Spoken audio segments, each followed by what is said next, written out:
Hello, hello, Kalispera. Kalispera. Greetings to Enda McMullen from Crete, my very first guest into Travel Chat. Travel Chat by OLi Travel is going to be a series of interviews online, interviews with friends from tourism and not only, with friends from all over the world. But because I'm an international tour guide, I decided to start with some of my tour guide, traveler guides friends. And here he is, Enda McMullen. Hello.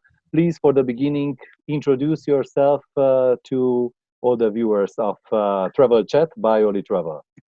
Well, hello people. My name is Enda.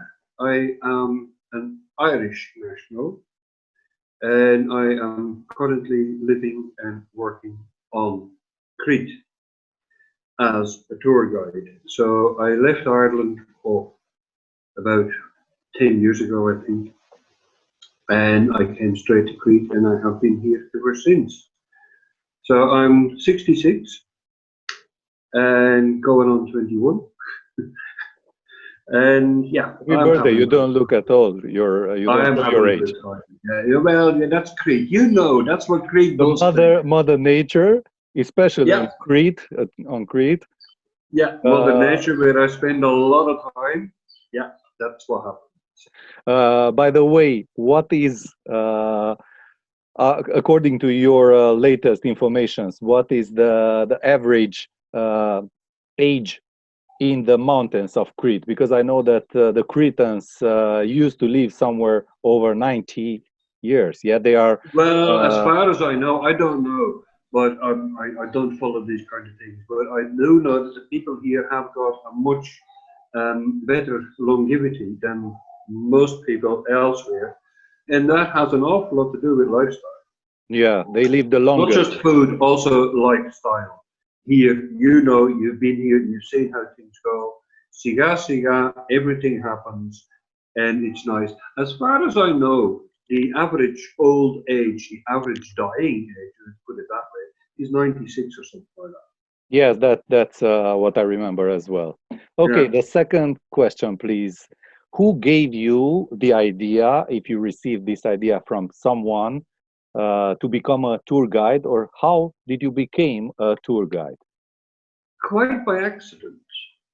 I was living in a little place called Calivas, close to Hanya, just to give you an idea. And I was friends there, still am, with a guy who owns a restaurant. And his cousin runs a tourist agency in Uriupoli. And he was stuck for somebody who spoke French. I see. So Francisco said to me, "Do you speak French?" And I said, "Oui, je parle français."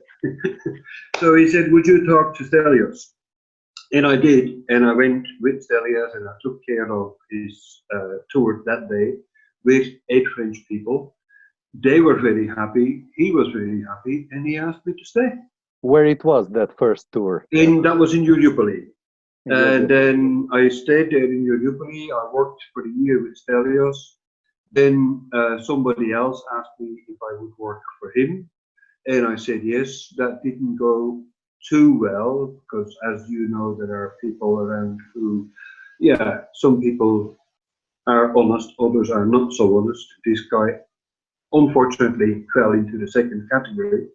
So I walked away from that, and then I ended up here in Rethymno with OLi Travel, who you know very well, the blue buses. Of course. And I'm still officially anyway working with them, although we're not doing anything right now. Yeah. But that's the way it is. So there's no. I met him during the week, and he said, "Who knows?" Yeah. Let's hope. Let's hope. Yeah, everything is at a standstill. Of course, we're gonna talk about COVID-19 as well. First of all, you said already in the introduction, but since when did you become a Cretan, or how close do you feel yourself from the Cretan mentality and way of life? How much Cretan do you feel yourself, like a Well, born Irish? I arrived here in 2011. Yeah, so you're talking more or less 10 years ago. But strangely, it's funny that you asked that question. In Irish mythology is the book of invasions. Ireland is, according to mythology, was invaded 7 times. The 7 waves of Ruaidhri, as they call it. The 4th wave of Ruaidhri was a guy called Nemet, a king with his people. And he got kicked out of Ireland by a crew called the Fomorians, whoever they were. And they left Ireland and they went to Greece. That's written down. They came to Greece and they were enslaved in Greece. But they were pretty hard workers and pretty good workers. And they went from Greece to a rocky big island in the sea. And through hard labor and moving of rocks and all that, they turned it into an extremely fertile, flourishing country, and they built up their culture on Crete. And then they went back to Ireland and conquered Ireland. So I don't know whether the Cretans are Irish or the Irish are Cretans, but there's definitely a link there. So that's the Irish mythology. And in the southwest of Ireland, we have an area called Corky, which in Irish means the dark people. And the story is that they were sailors that came from this part of the world, and they brought the colour purple with them, which was the colour for the royals in Ireland, because they couldn't make purple themselves. And they came back with red gold, which was the gold for the pharaohs. And they reckoned that these were the Cretans as well. So there's a link there. I feel at home here. The people here, their mentality, the way they live, the way they think, it's very much like in Ireland, and vice versa. Yeah. So yeah, I'm home. Okay. I know last time when I asked you about this, you told me that you understand more Greek than you can speak. How Speaking did is it evolve, and how many languages do you speak now fluently, please? well, fluently. I speak English, obviously. I speak Dutch. I speak German. I speak French. I understand a lot of Greek, but I find it hard to speak it. Yeah. I understand a lot of Italian, but I'm not fluent in speaking it. I understand Irish, but it's a bit of a pointless exercise to have Irish. And I understand a lot of Spanish, but it's again no practice, so I don't particularly speak it. So But there are about 8. I can get along. I can help myself, and I can help other people if I need be. Fluently, 4 languages. Reading, From the speaking, 8, writing. from the 8 Okay? that you can. Fluently, I speak, read, and write 4. Cool, great, congratulations. So, yeah, it helps here. Of course, as you know. especially in this job, especially. Yeah. And now about the theme that all the news are talking about, and from the beginning of this 2020, this is the main and most important theme. When, if you remember, not exactly the day and hour, but when and how did you receive the news about COVID-19? Well, first news about this first news actually virus. came. Yeah, first news actually came from OLi Travel, who said the season might not start when it's supposed to start, which was 2 days ago, the 1st of May, and that was by the end of March. So you didn't heard first about Wuhan, China, bats, snakes? I very, very, very rarely follow the news. I find it a waste of time. I'm much nicer. So you learned from your agency, from Jakob? Yeah, the agency told me that things were not looking pretty well, but they would stay in touch, which they did. In all fairness, they did. And as I said, I met the big guy the other day, and we just had a chat about it. And he just said, "Look, I don't know. I just don't know." Yeah. But everything is at a standstill here. In Crete, in Greece, we were lucky, I think. Now, there's a lot of propaganda going on. There's a lot of fake news going on both sides of the equation. So you really don't know. But That's supposed to be my next question, and you already guessed it very well. What's your personal opinion? We don't have to get into conspiracy theories or stuff like this, but you are free no, to do it because you are our guest today here in Travel Chat. So please tell me what's your honest opinion. What do you think?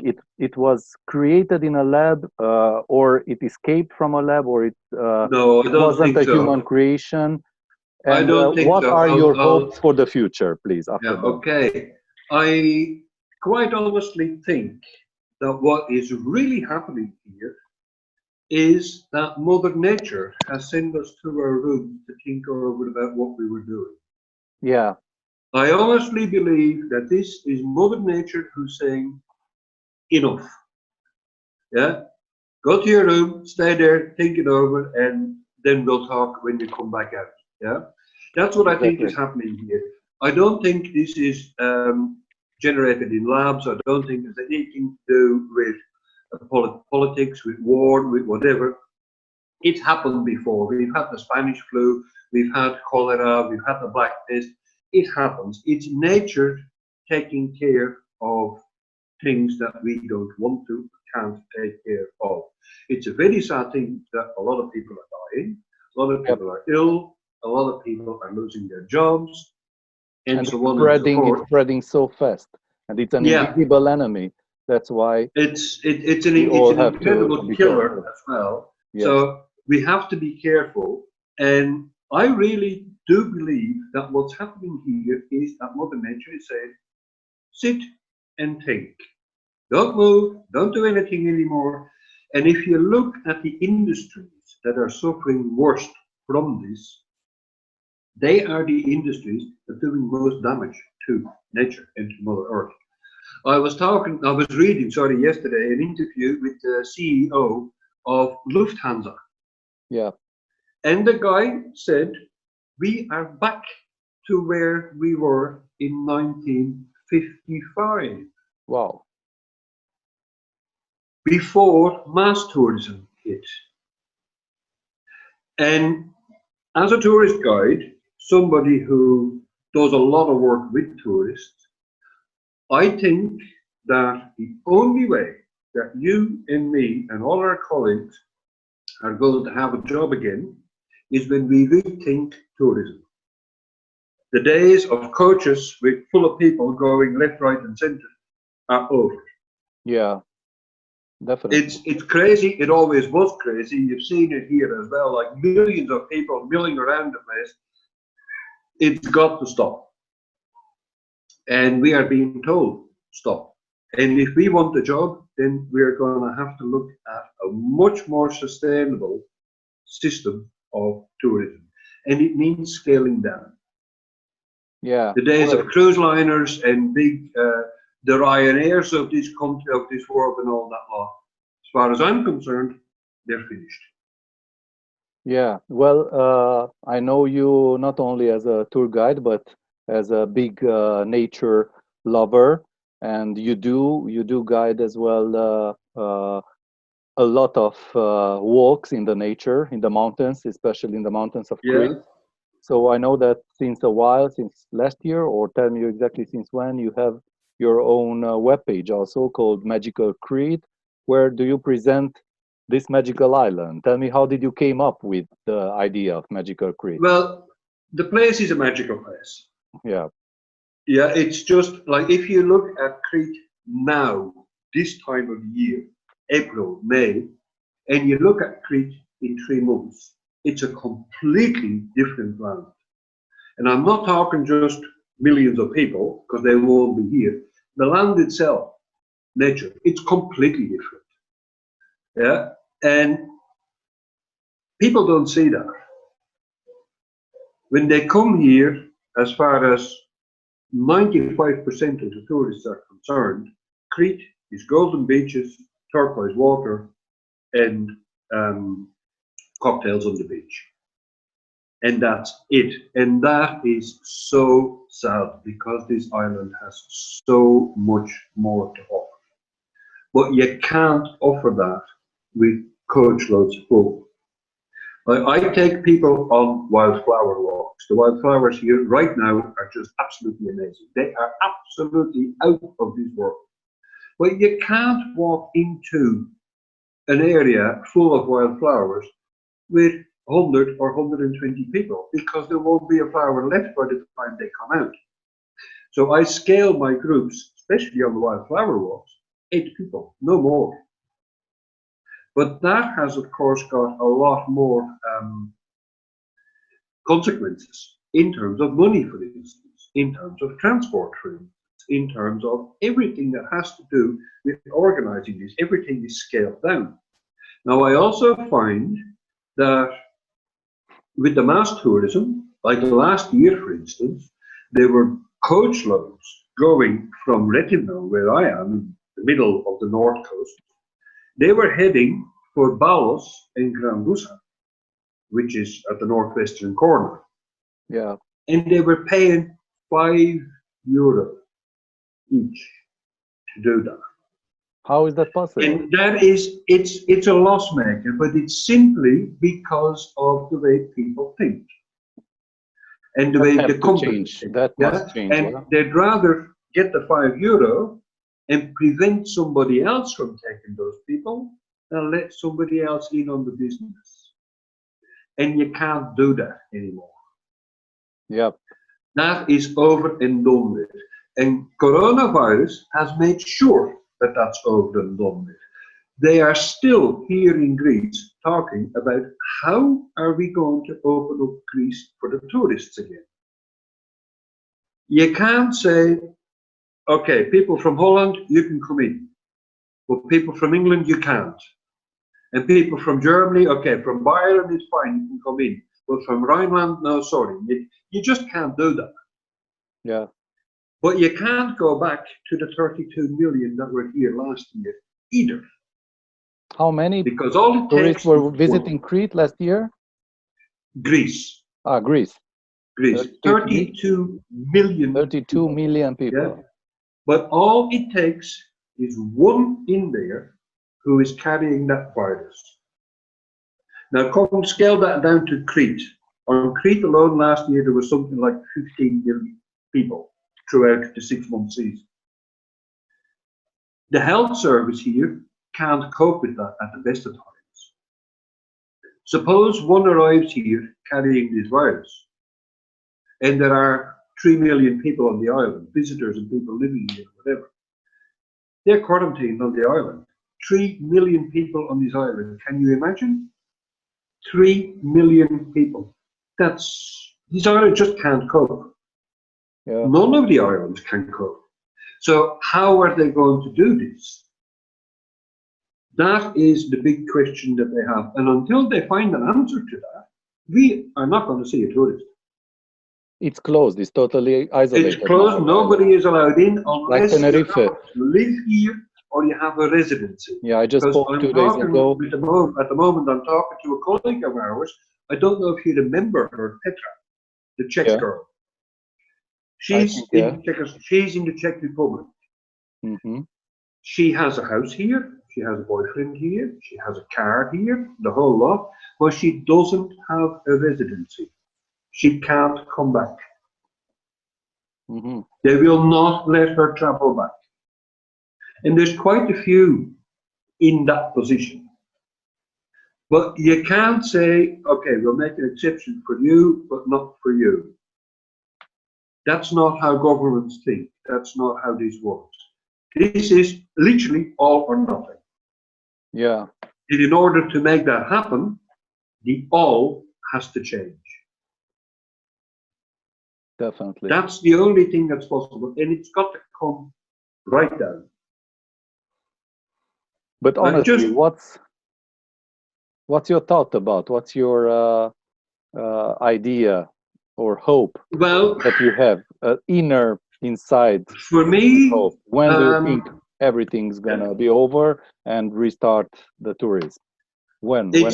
Yeah, when we I get a receive it. visitor, sorry. Oh yeah.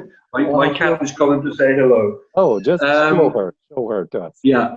So as far as I'm concerned, the days of coaches zooming around the place everywhere, they're over and done with. Yeah. If I was a tour company, like for instance the agency I work for, he's got, I don't know, I think it's 12 buses or something like that. They're standing there, they're doing nothing. They're costing him money, but they're not doing anything. And they won't be doing anything for a long time to come either.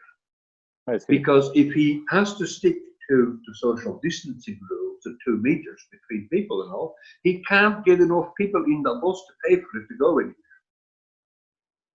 Yeah, so what's he going to do? What these people need to do is rethink. And if I was in his shoes, I would take my compass and I would draw a circle, center Rethymno, 30 kilometers. And in those 30 kilometers, that's where you operate. Because 30 kilometers, you can do that on an electric bike, for instance. Yeah. And then you're not stuck with coach loads full of people, and you also don't have the expense. You don't have the need to generate so many thousands of euro just to break even. If I take people for a walk, it doesn't matter whether I'm 1 or 6, because I have no overheads. Yeah, I just go for a walk, and that's it. And I walk around here. Like today, as I told you earlier on, I went for a walk today because I'm allowed to, and blah, blah, blah. And I spent all day in a wonderful spot. You've seen a couple of the pictures. An absolutely wonderful spot, and it's a 10-minute walk from where I live.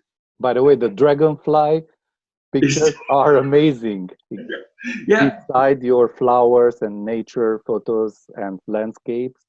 About the flowers, I remembered you told me yesterday you've been for a special walk during your work, with some Australian ladies, botanical specialists. Did you discover something special? Tell us what was that. I actually found a plant. I didn't know what it was, which happens because there's a lot of different plants around, and I know my plants, but I'm not a botanist, so blah blah. Yeah, and I saw this plant. Still not late to become a one. Eh? It's still not late to become one. No. So anyway, I took pictures, and you know the way it works. Through the grapevine, these pictures ended up with those 2 women, and they said that's what we're looking for. So they got in touch, and as I said, it's a 10-minute walk from where I'm sitting right now. So I took them out there, and we had a full day. They were doing whatever it is they're doing, and while they were doing their things with that plant, I was with the dragonflies because they're right next door. The little river is there, and the marshland and everything. And it's just, that's the way it goes. But that's also the way it goes on my walks. I can never guarantee people what they're going to see. The only thing I can guarantee them is that they will see something that you don't see when you're in the bus full of people. You know?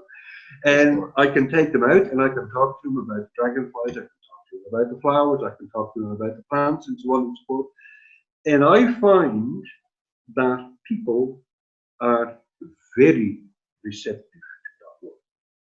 It depends on how you approach it. If you become the professor botanist who bombards people with lots of Latin jargon and all that, they switch off. Yeah. They just switch off. Yeah, too much. But one of my favorite places is Samaria, the gorge. Yeah. Yeah. So I was in there last year with people, and it was earlier. We got special permission to go in. Must have been mid-April, something like that. And there's asphodelis growing there, which is a weed. It grows here everywhere. Yeah.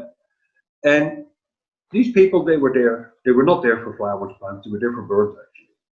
And They just walk past it, and rather than saying, "Do you know Asphodelis subspecies, blah blah blah," I just said to one of them, "You know that flower there, that saved a lot of people's lives during World War II," and that catches their attention.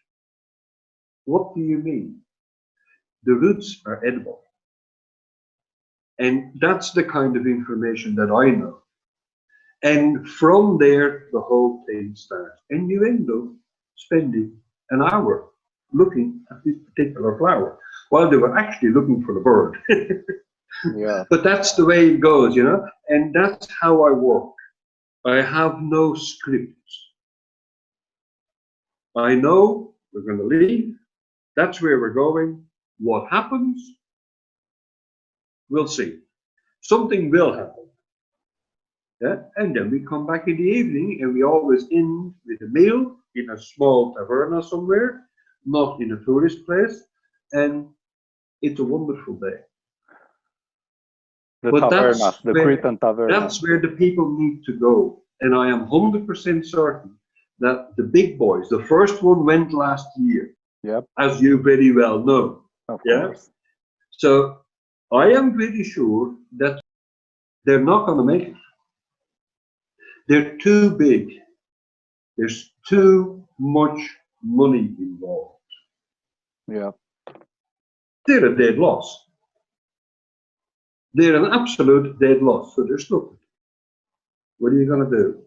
Hard times are Same coming. with same with the airplane companies. The whole lot. They're all on their knees, and it's going to cost too much to get them back up and running. Well, yeah, it's definitely a very difficult year, and I just hope, like you do, and like all our tour guide colleagues and all of those who are working in tourism, that things gonna get well and we can restart our normal life, which means also we can start again guiding and working. Yeah. Before the last question, I'm just curious about if you remember which was your record time per week that you were visiting Samaria Gorge, and how many kilometers do you do totally when do you walk the whole gorge? The gorge is the same length every time. Yeah, which is So it just depends on how many times. It depends on how many times you do it. Yeah. There was a time that I used to run the gorge itself, the walk from the beginning, from Kilos Kalo, the entrance, down to where the ferry is 16 kilometers. Yeah. And on average, you take 5.5, 6 hours to do that, because it's not a walk in the park. As I don't know if you've done. Yeah. It's not a walk in the park, so that's what you do. But there was a time I used to do that 4 times a week. 4 times a week. Yeah. Wow. And how many times have you met the symbol of Crete, Crete, the endangered species? Yeah. Never. Never in these years. Never. The Really? Crete lives 2,000 meters plus. I see. And there's not an awful lot of them left. The ones that are in Samaria are not Crete. They're the same species, the same genus, but they're not Crete. The Crete are up in the mountains, and they're gone before you come anywhere near them. Yeah. What you see in the gorge, what you see in Samaria, what you see in Imbros are wild goats.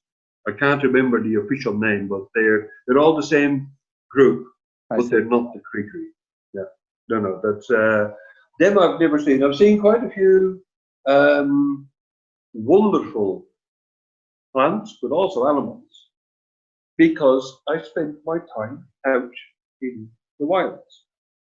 And then you see them, and you also start tuning into them. Yeah? So one of the things that I do when people come walking with me, for instance, they're not allowed to have their radio on their phone. Of course. They have to switch their phone off. They can use it as a camera, but not as a phone. Yeah, on airplane mode. Yeah. They have to cut off from all this, you know. And a lot of people find that extremely difficult. Yeah. But then once you get into it and you start seeing things different, it takes about an hour to make that switch over. And then you And don't then miss it anymore. then they find it hard to come back. Yeah, exactly. Then And they find it hard. what about I saw something on some groups about Crete about very special and rare wild cat, something bigger than a domestic cat. It's do you know something about this? I've never seen one, but there are persistent rumors that there is some sort, from what I can gather, it's some sort of a lynx. Yeah, yeah, like a lynx. Yeah, but I've never seen any, but it would not surprise me one bit. Of course. Like, we keep saying, oh, that kind of animal is extinct, or that plant is extinct, or whatever. Only today, a friend of mine says to me, look at this, growing outside his door. This is online, growing outside his door. Hasn't been seen in about 20 years. But everything has slowed down. And the animals and nature outside, they are coming back. Yesterday, I spotted 4 vultures here in the little gorge behind where I live. You'll find them up in the mountains, but not down at this level. 4 of them. And it's because there's not so many people around. And Not so much pollution. The one thing that everybody says the same thing. The cars are gone. The silence is so beautiful. Wow. And the animals know that as well. Yeah. I was talking to Italian friends of mine, 2 days ago, and the dolphins are back in the canals in Venice. Yeah, like in the Bosporus in Istanbul as well. I saw they're that. back. And those people are going like, let them stay. And that's the right attitude. Yeah. But it means that everything and everybody is going to have to start thinking differently. To be blunt about it, our economic system, the trouble that we have now, with all the people out of work and all the poverty and whatever else that's coming with that, would never have happened if our economic system would recognize one word, one very important economic principle: enough. Yeah. No, growth, growth, growth, more, more, more, more, more. An economy has to be able to shrink as well. It has to become less as well. It has to be able to do that. And if you can work that out, that your economy can grow or shrink depending on what's happening, then you don't have problems like this. But it means that basically you don't produce because you can, you produce because you need. That's the difference. Well, clever thoughts and ideas. Thank you so much. And of course, we are in a travel chat, as I told you from the beginning. So I let for the very end of this interview, for which I thank you so much. I left the final question, which is your favorite top 3 cities in the world, of course, that you've been visiting, and except your home city, please. Yeah. Well, my home city is Dublin in Ireland, so that doesn't count. Yeah. One of my all-time favorite cities is Galway on the west coast of Ireland. How it's called? Really, yeah, the west coast of Ireland, Galway. Okay. The city of the tribes. A very, very, very historic city, very beautiful city, very nice place to be. Yeah. The other place that I really do like, and I did live there for 17 or 18 years, is Antwerp in Belgium. Antwerp, really nice place, yeah. Really nice place. I really did like it. I spent my teenage years there, and that was pretty okay. I'm being eaten by a cat here. Yeah. So, and then here, where I live now, Rethymno. Oh. Initially, when I moved here, I did not like Rethymno, but I have to say that has changed 100%. Yeah. This is a wonderful, city. wonderful little place. Yeah. On a wonderful and great island, which is Crete.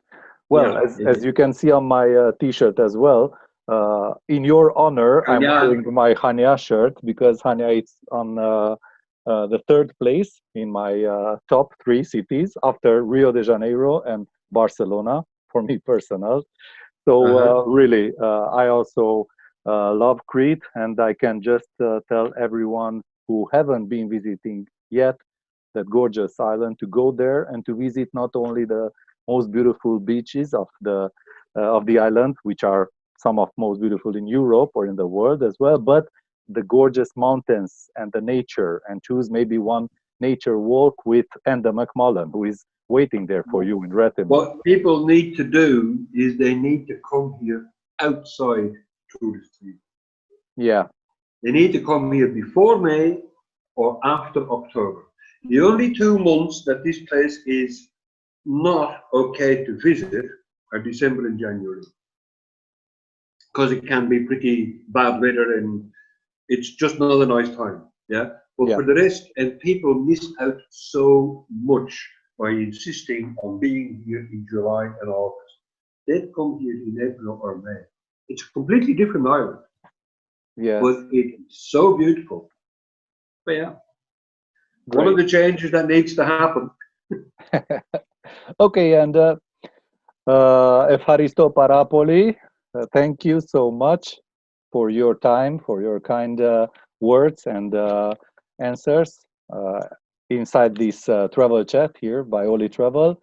I hope to see you soon and to meet each other again on Crete as well, not only virtual like we are doing it now. No, on Crete, in Rethymno or in Hanya. Yeah, hopefully. And until then, I wish you and all your colleagues from Iakovos and from the whole Crete, I wish you, as for myself, to start work as soon as possible. And let's hope at least half season. Yeah, fingers crossed. Let's hope indeed. Let's keep them crossed. Season. Thank you very, very, very much. Thank you. And as soon as you can, good luck with your nature walk. There's a space here for you, you know that. Take care. Be safe. Okay. Thank you. Bye-bye. Bye-bye.